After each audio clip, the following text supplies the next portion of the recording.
Hey, this is the Shadow Mantis, and welcome back to Let's Play The Legend of Zelda: A Link to the Past. In the last episode, we were sent to the Dark World by Aghanim once we fought him at the top of Hyrule Castle.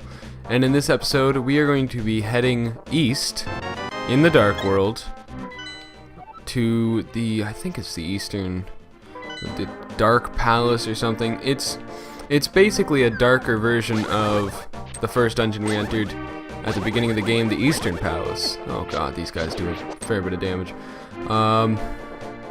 It's not very far, and as you can see, the Dark World, it's pretty similar to the Light World, except for all the textures and stuff. The layout is pretty similar. The only difference is there are some places you can't get in the Dark World that you have to use the Light World to get to. And we'll be getting into that a little bit later, but until then, all we really have to do is go through this little maze here. You can actually see where you can go, because the dotted parts are where you can actually walk. In the bush, right here, in the brush, like whenever there's a dotted path, you can go through there. Actually, that's the wrong way to go. So we're actually going to be heading to the dungeon in this episode. Is that a... Nope, that's not somewhere I can bomb. If you poke your sword into the side of a wall, Jesus, I don't have much health. You can actually check and see where you can head, like or place a bomb, because oh jeez, it's a monkey. I'm Kiki the monkey. Kiki. I love rupees more than anything. Can you spare me 10 rupees? Yes, I'll spare him 10 rupees. You actually have to get into the dungeon.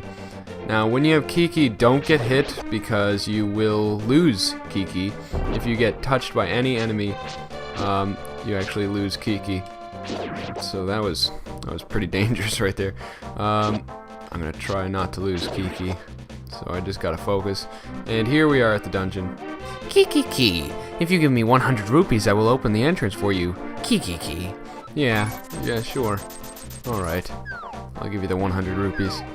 You can't get into the dungeon without them, so you might as well just give them the 100 rupees up front, because you can't get a deal with them. So you might as well just give them the rupees right there. So this is really in the Let's Play where things are gonna get a little bit more interesting, I would say, because I don't really know these dungeons by heart. I wouldn't say that I do. I would say that I'm more so oh god. You can use magic powder on these guys to get a fairy. Well, now I'm gonna need a fairy because I just wasted a fairy. But you can actually use magic powder on these guys to get a fairy. And what was I saying? That, oh, I didn't even get the fairy. God damn it. This is where you're really gonna see that I'm not that great at this game, because well, first of all, I'm not great at the game, and second of all, this is where the more complex dungeons come into the game, and I don't have them memorized. I usually get to the Dark World in this game, and then, you know, I don't really play it much anymore. Like, I've played through the first part of the game so many times that I've memorized it, but I can't say the same for the Dark World. So this will actually be kind of interesting for me as well as you, because you'll see if I'm really good at this game or not, and I will see the same. So you can take these guys out with arrows, but if you face them, they will shoot a fireball at you. So that's what you gotta do. You just gotta shoot an arrow and then move them into position, because they follow your movements. The green ones follow your movements, and the red ones they like reverse your movements. So it's not too, oh god, I lost my sword beam. It's not too hard to predict where they're gonna go. Alright, this is where I need to be to get a map. Can I run into that wall? No, I can't. I gotta bomb it. Some walls you can bomb, some you can't. Well, no, that's not true. Some walls you can bomb, some walls you can actually just run into, and you don't have to use a bomb for them. So that's what I just did. I think a couple of minutes ago, or maybe a minute ago or so. I don't know. I don't know. It was you saw me do it. I ran into the wall instead of bombing it. Is there something in here? Oh yes, a fairy fountain. I needed that. Let's get my bug catching net. Yes, I will keep it in a bottle. And yes, I will keep that one in a bottle as well. And I'm at full health now. Alright. I'm doing alright again. I'm not doing as bad as I was. Yeah, this is where it's really going to show that I'm not too good at this game. I'm really not. That's why I was kind of apprehensive about doing this game. I'm really just kind of average at top-down Zelda games. I mean, I'm pretty good at Link Between Worlds, but that's because I've played it a lot, because I really like A Link Between Worlds, which is the sequel of this game. It's one of my favorite Zelda games. But I've always been more of a 3D Zelda game person, so I don't know. I guess I've just grown to be better at that kind of game. So now I think we can leave through here. But before I do that, wait, can I push this? No, I can't. I gotta go around and get another key that way. This is, even when I was, like, now, I think I've memorized this dungeon. I don't think this one's that hard. But, I used to not even know the layout of this dungeon. I used to get stuck on the 4th dungeon in the game.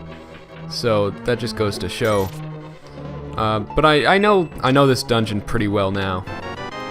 So, I should be able to beat this dungeon by the end of the episode. It should be a longer episode, though. It'll be like, I want to say, can I push? I can't push this? Oh. I want to say this is probably going to be a 15 or 20 minute episode. Because, well, I don't know the dungeon completely. I just remember it, most of it. But it shouldn't actually take that long at all. We'll see. I don't remember. I believe we want to place a bomb here. I'm completely going off of memory right now. I think we have to go down here. Yeah, fall onto this floor. First of all, let's check these. Oh, I got my bomb back. That's pretty good. Let's go up here. And yeah, let's go and check this. Oh, well, there's the big key. We got the big key now, so that's not too. That's actually pretty good. We got the big key. All right, now we press that button, and we got another key, and now we can leave. We don't have to deal with this room anymore. Oh, and we're back at that beginning place. All right, I'm fine with that. And we can push this to the left and go back to that room. And now we want to go down the right path, I'm pretty sure. We'll push that down into the floor below. But there's another treasure chest here that has another key, I'm pretty sure. Yep, it does. And now I'm going to want... I want to say we want to go up here. Yeah, I'm pretty sure we want to go up here. I'll take that. Yep, there's... To the left is where... We just passed the chest. That's where the item is. And the item we do need. Just like in every dungeon, we need the item. So, there's actually another chest up in the top left. Or, there's another chest in here somewhere that has a key in it. I'm pretty sure. So, I'm gonna look for that. Because, well, we need most of the keys in this dungeon. I don't think they're completely necessary to beat the dungeon, but I'm pretty sure there's the key. Do I still have my bombs out? Yes, I do. I didn't need to go to my items to check for that. We gotta bomb that wall to get to the item. And then we're gonna open the chest. What? Why did I head left? I don't even... That was weird. And now we have the magic hammer. The magic hammer can be used in a couple different ways, but it's most of all just a hammer. It does a lot of damage, but it's got a really short range. So, it's kind of give or take. Some people like it. I'm not a huge fan of using the magic hammer as a weapon, but it's definitely something you can do. And it's something you need to do for the boss. So, you're gonna need it. Now, I'm gonna head to the right here, because this will lead me, well, first of all, you can use the magic hammer to flip these turtles over, and then you can just kill them like that. They're pretty easy once you have the magic hammer. I don't even think they're beatable if you don't have the magic hammer. So, what I'm trying to say is get the magic hammer. Well, you're gonna need the magic hammer to beat the boss, so it's not possible to beat the game without the magic hammer. I've said magic hammer a lot now. Now this area right here is really nice. It's got a lot of rupees for you to get, and we're definitely gonna be needing them by the end of the game, because if we're doing 100%, you need as many rupees as you can get. Oh, and a key. So that's nice. So how many rupees am I gonna have by the end of this? I got 360 basically. 359 is pretty close to 360. I'll use a key here, why not? And let's see what this is. Blue rupee. Okay. And now we can go down. I don't think we needed to do that. We didn't need to use that key. Oh god. These guys are all there. Can I use... No. Okay. This is going to be problematic. There we go. I fell down. Back to the beginning of the room for me. But at least they're not swarming around me. Oh god. Okay. These guys. These stupid enemies. Alright. Oh, that didn't do anything. I thought it would, but it didn't. That's a shame. And now, to open that door, you gotta go up here. There's a button there, but you have to use a statue to push it on the button, because if you're not on the button, the door is still closed. It's not a one press button, I guess. You could say. There's another one of these rooms with these green and red guy, and let's see, if you face him, he shoots fire at you, so you're gonna need to use that little technique that I just did. We got full arrows, and I'll just shoot that and hopefully not get hit. And this guy, you just gotta shoot him with an arrow, and then the wall begins to extend. Alright, that's pretty nice. The screen is shaking pretty violently, but I'm not. That's actually pretty funny. Oh man, this takes a lot longer than it needs to. And now we head into the basement. We're pretty close to the end of the dungeon now. I got 3 fairies, that's funny. You can actually one-hit these guys with the hammer if you use the hammer on them. And I think I'm going to use the boomerang to hit that. And then, yeah, let's check what's in here. I kind of need some hearts, so... Alright, thanks for no hearts. I'm going to take my magic hammer back out, because there's a guy there. And if there's no way to pass him without getting hit if you don't use the magic hammer, so... You could probably deke him out, I guess. It's a possibility. But, yeah, it's not something you'd really want to do. There you go, I died again, but it's okay, because I got 3 fairies. So, I should be fine. That's the one thing that keeps me alive in this game, is the fact that you can carry so many fairies. Because I am awful at A Link to the Past. I've never been good at A Link to the Past. Just the way that you can only, like, attack in 4 directions. I've never really caught on, I guess. Which way? You gotta push one of these in a certain way. There you go. Now. And from here... Oh, there's more of these guys. Let's just kill them. Kill them quick. And we're pretty much at the boss. Well, I thought there was going to be another room before the boss. That's why I said pretty much, but we are at the boss. This is the Helmorok King? No. Or the Helmasaur King or something. I don't remember specifically what this guy's name is, but all I do know is that the Wind Waker bird boss, the one that's like Ganon's pet, the Helmorok King, is actually, the concept is actually slightly based on this guy. There you go, I died again, but it's okay.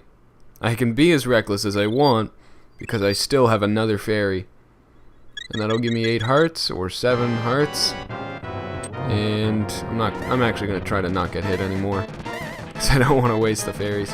I just gotta hit him really close.